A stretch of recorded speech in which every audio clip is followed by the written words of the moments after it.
She was completely stuck for like an hour of pushing, and I didn't know what to do.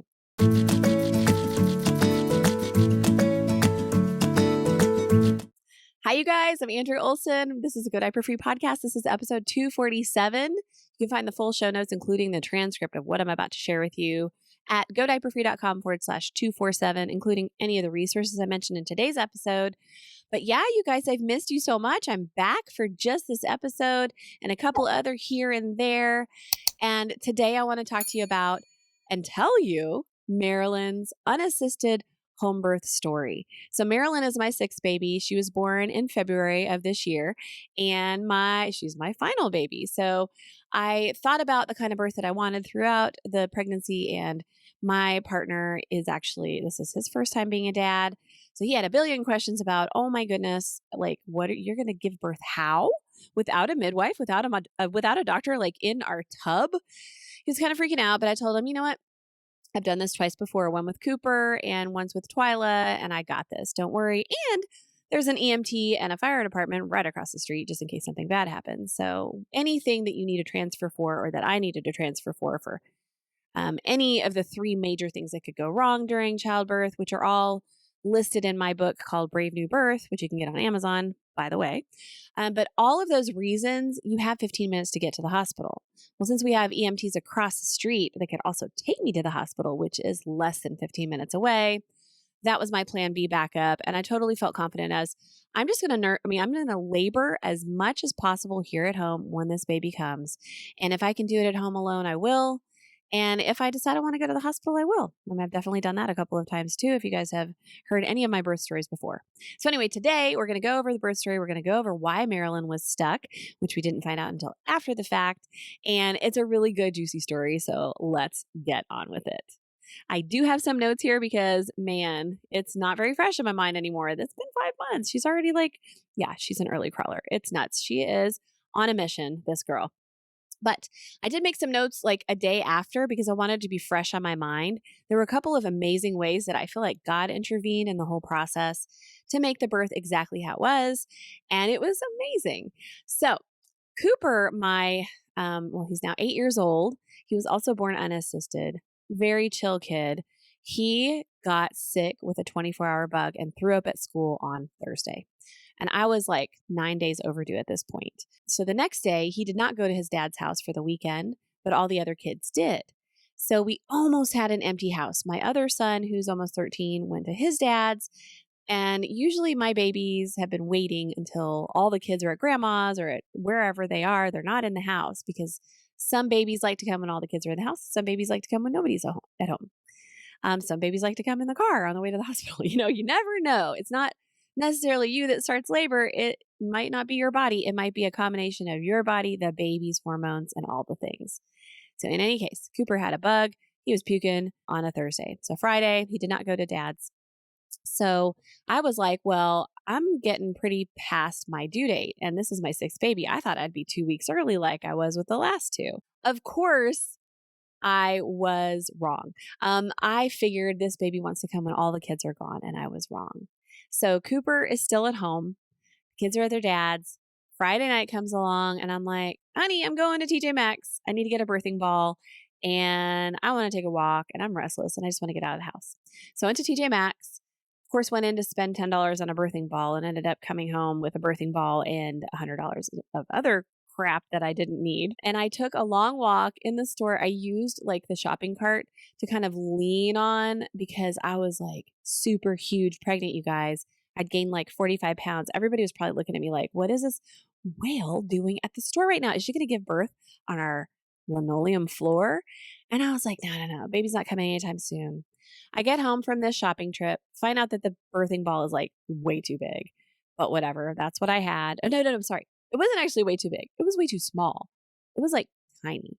So anyway, I went through my stash, checked it all out, didn't really feel like sleeping. So I did an internal self-exam. And in this exam, I was like, well, I'm not dilating. I'm not even close. My cervix is still there. This baby isn't coming anytime soon. So that's what I thought. At 4 a.m. Saturday morning, I woke up to mild contractions in my lower belly. And I was like, whatever. I was starving. So I ate a bowl of granola and some Greek yogurt and all this stuff. I went into my studio, which is here behind me. If you're watching the video version of this, and I wanted to take my final belly growth picture because I haven't released it yet, but I have this transformation of my belly with these pictures taken by my photographer over the 9 months of being pregnant. Super cool. So we're going to do a belly transformation video soon, just showing the pictures. And I wanted to take my final picture. I was like, oh no, the last picture was taken at 8 months. I didn't. I canceled last week for the other one. I didn't feel like taking pictures. I feel like a giant cow. So I set up my camera and I took the picture. And as I'm taking the pictures, I'm having contractions. You guys, it was hilarious. Now they were only like 12 minutes apart. So I went back to bed, 5 a.m., 7 a.m., 5 to 7 a.m. I slept and I kept having 6 to 12-minute intervals between contractions. And I was like, oh boy, I think it's on. So I started to text it with my lap timer on my iPhone. And I've done this before. So you start at the beginning of the contraction, you end when the contraction's over. And you also time the distance between the beginning of the contraction and the beginning of the next contraction. So they were coming every 6 minutes. So I called my mom. 7 a.m. I said, hey, drive here. Actually, I didn't call her because I didn't feel like talking. I texted her. 7 a.m., drive here. She's in Charlotte. Takes 2.5 hours. She started on her way because I thought, my goodness, what am I going to do? I don't really want a child in the room. I don't feel like that I don't want to have to tend to anyone's needs. What do I do? So from 7:30 to 9:30, I had labor. I had my baby by 9:30, but obviously some things happened between then and then that I'll talk about now. But I only had 2 hours of labor ahead of me, but I didn't know how long it could have been. And in the past, my mom has come and has been with the kids and whatever, and the timing was always a little wonky. So I was like, I'm just going to let you know when I'm in labor, head here, but don't come in to the room. Like Jordan will be in touch, my partner, and will tell you what we need to do. But my biggest thing, like the reason I do unassisted births is because I know that the body, like you dilate really fast when you're not being watched, when you have privacy, and when you have safety and security, and when there aren't a lot of people in the room. The more people in the room, the less quickly you dilate and the less smoothly the labors tend to go. And so anyway, I didn't really want my mom there during the birth, but I wanted her to head over just in case I needed her. I told her to stay nearby so that we could let her know if we needed her at home yet or not. So Jordan would, come and go and like get me some, I really like water. He'd go get me some water. My son Cooper, who is my most empathic, and I swear it's because he was born unassisted, he would rub my back and say, I'm taking care of you, mama. I've got you, mama. He'd rub my back and he was so sweet to me. So whenever Jordan would leave the room, he would rub my back. Now, mind you, I have a really deep, awesome tub that I got on Amazon for half off. I'm not kidding. We remodeled the house when we first moved in here, and I was in my tub the entire labor because that's just where I wanted to be. Like I got out to go to the bathroom, but that was it. So Cooper would rub my back and be all sweet. He didn't need anything. He didn't have any questions. Like I think he tried to ask a question one time and I was like, no. And he got it. He was 7, you guys. It was amazing. So halfway through labor, I felt that my bag of waters needed to be popped. I felt it inside my body. I reached inside and I was like, okay, there's the bag. With Branson, I transferred to the hospital. They popped it for me. I had him in 30 minutes. And I was like, wow, I wish I would have YouTubed how to do that, how to pop my own waters.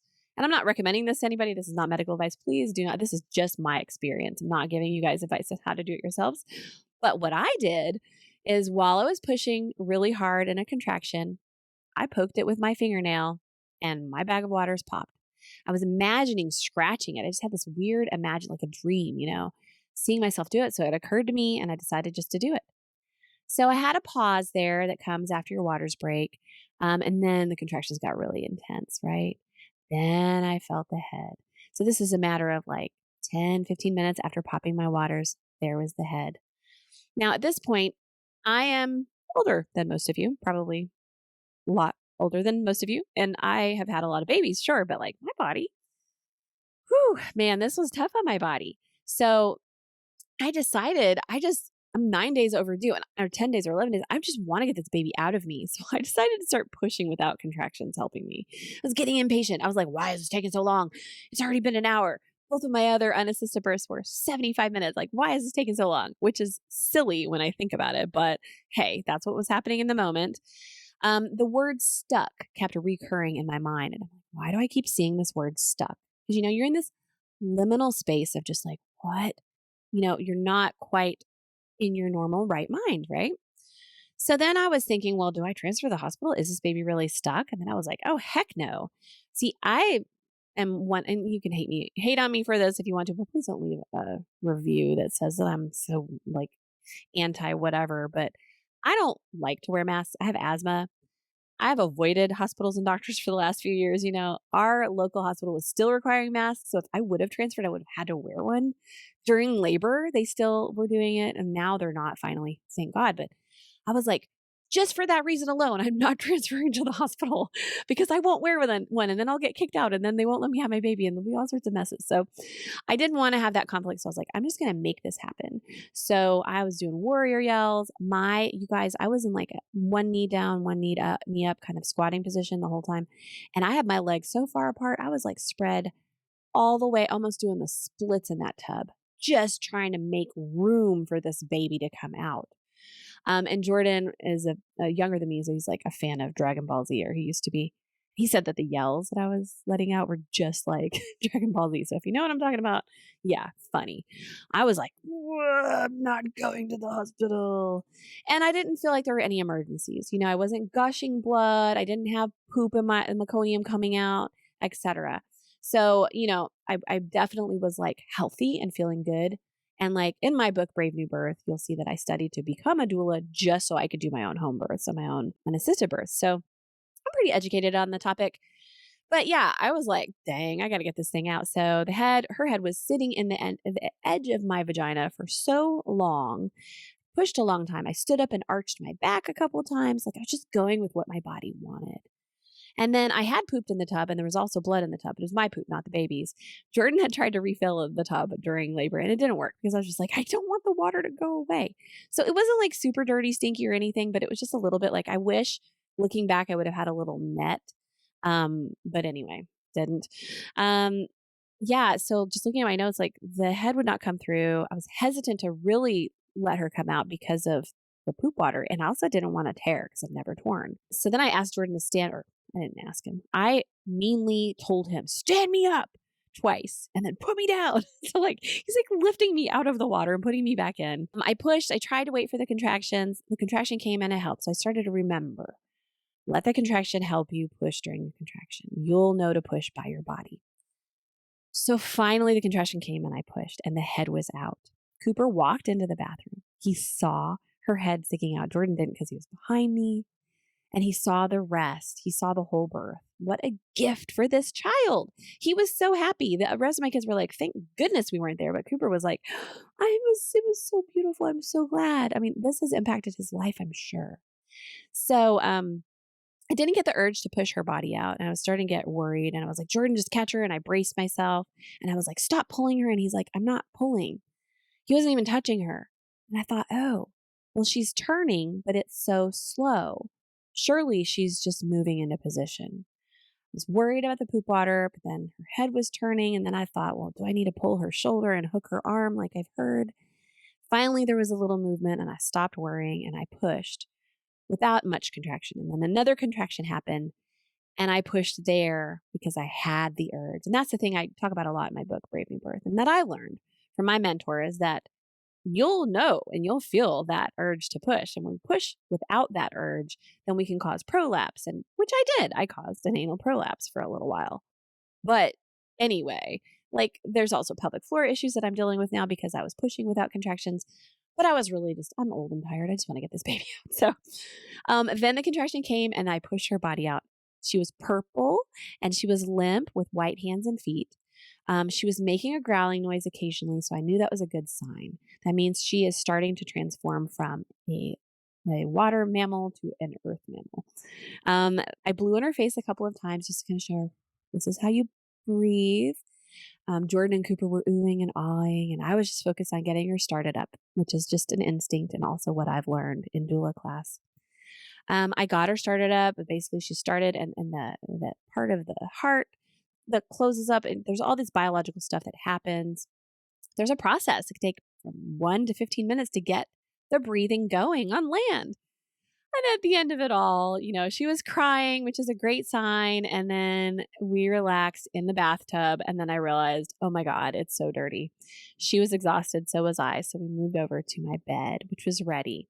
And I believe in the show notes, godiaperfree.com/247. I'm going to have some link to the list of what I had on hand for the birth and everything and what I actually used. And if that's not there, it's a moment that I record this, and I'm going to record that later so that you have that. But there's also lists in the book Brave New Birth about what I had on hand. In any case, so now we get to the final moments, right? Why was this baby feeling stuck? Why was this so much harder than my other ones? Why did I have to push for an hour? And we weighed her on the scale I had. You guys, she was 2 full pounds heavier than any of my other babies were. 9 pounds, 11 ounces. And we were like, whoa, okay, that's why it took so long. Measured around her head, 1 full inch bigger than all the other babies I'd had and bigger than the average. And that's why it took so long, why I felt like she was stuck, why it was so much harder. And you know what, though? It was also God intervening and saying, you know what? This is your last baby, for reals. That was dang hard. Never doing it again. But it was such an amazing experience. I'm so grateful for everything I've learned up until this point. Having my 6th baby as a free birth and having that with Jordan as his first baby was such a bonding experience. Just nobody intervening, nobody checking on me every 30 minutes afterwards. Like, yeah, I took her to the pediatrician for a checkup, but I didn't do it for like a couple weeks. And everything I'd learned in my doula class, studied with my mentor who teaches who teaches hundreds and thousands of midwives how to be midwives. Like, I felt like I had gone into it pretty educated and also prepared with my plan B in case it didn't work out. And having such a bigger baby as my 6th was like, oh, thanks a lot. This is really hard. But this baby has been amazing. She's happy. She sleeps well. She's awesome. I swear, my 3 free births, I think the temperament of those 3 children out of my 6 have been the most positive of all. And I'm just going to do a loose correlation between the 2 experiences. I thank God so much for this beautiful, safe experience for us that we were able to just go to the edge, feel held by God and by Jordan and by Cooper, and just do this together as a family. And I thank God for no longer being pregnant and never being pregnant ever, ever, ever, ever, ever, ever, ever again. Ha ha. And then after I had the baby, I went live on Instagram. I'll try to link to that live because it's pretty cool, where I like introduce you to Marilyn right after it happened, because I didn't want to film the birth, but I definitely wanted to include you guys. You guys are my peeps, and I wanted to share the experience with you. So we'll link to that live as well, if it's possible. But yeah, comment. Let me know. What do you think about my story? Again, I'm not giving advice. This is just our experience and what happened for us. And I am so thrilled about how it's gone and how all of the births have gone. And this is the other thing, and I probably should have said this at the beginning. So I apologize for not doing that. If this triggers any kind of trauma or issues for you because you had a traumatic birth experience, I want to tell you that this isn't meant to brag. This is meant to share my experience and also share hope for those who haven't had traumatic birth experiences or who have and want to prevent one from happening. If you look into Michel Odent, and I reference him a lot in the Brave New Birth book, he talks a lot about how when birth is done in a private, safe, quiet, dark manner, it is much more straightforward, less interventions. If you've ever watched The Business of Being Born, Ricky Lake's movie, you'll know that interventions can often cause the traumatic birth situation and C-sections to happen. And then also I have friends who've had C-sections because they had a genuine emergency. So there are a whole range of possible birth experiences. If yours was less than desired, I am sorry. If you want to try it again and anything in this story has helped you, please comment about that. But if you're having issues with trauma coming up from your past births, I highly encourage you to go somewhere like betterhelp.com. Get yourself a therapist. I'm meeting with one from there soon, just to like keep my mental, mindset, my mom mindset going good and well. And also just to process with somebody. It's very important. So instead of like negative comments to me about, oh, your birth is so great, what about us with traumatic birth experiences? Well, those of you with traumatic birth experiences, I used to be a therapist. I encourage you to seek a professional's just presence and witness you telling your story and processing it and coming to some kind of positive gratitude, like I got a baby out of it, but it sucked, or like some kind of lesson you learned that you can apply to a future birth or something like that. So I love you guys so much. And I hope that we can celebrate Marilyn's birth experience together without the judgment and shaming in any direction. So please feel free to go to the comments at godiaperfree.com/247 and let's talk. What stood out with you for you about this? Do you want to celebrate with us? Did you have something of an epiphany happen from listening or whatever? Just come and talk with us there. And I thank you so much. I'm Andrea Olson, and this is the Go Diaper Free podcast. Big thanks to Nicole, who's been hosting for me as I have a very full house now. And I hope you guys are enjoying, engaged, and I'm sending you lots of love. If you're pregnant and having a baby soon or whatever, I just want you to feel encouraged and to know that God has made you perfectly to make this thing happen. But we haven't been given all the biological information. Like, how do we even do this? We aren't around birth a lot. We don't know what we're doing when it comes down to it. And some of us has varying levels of intuition around it. So again, if you need more information, get my Brave New Birth book from Amazon. I don't really have it on my other sites. It was just a fun project of mine to just collect all of my information about unassisted birth that can be applied to any birth, just to help you understand what's happening and why and what each thing means, so you can go into birth feeling a little bit more equipped, right? That's my hope for you today. I love you guys and thank you so much. And we'll see you next time. Thanks for tuning in. And for those of you watching on YouTube, please subscribe and like, and I'll let you know when the next video is up.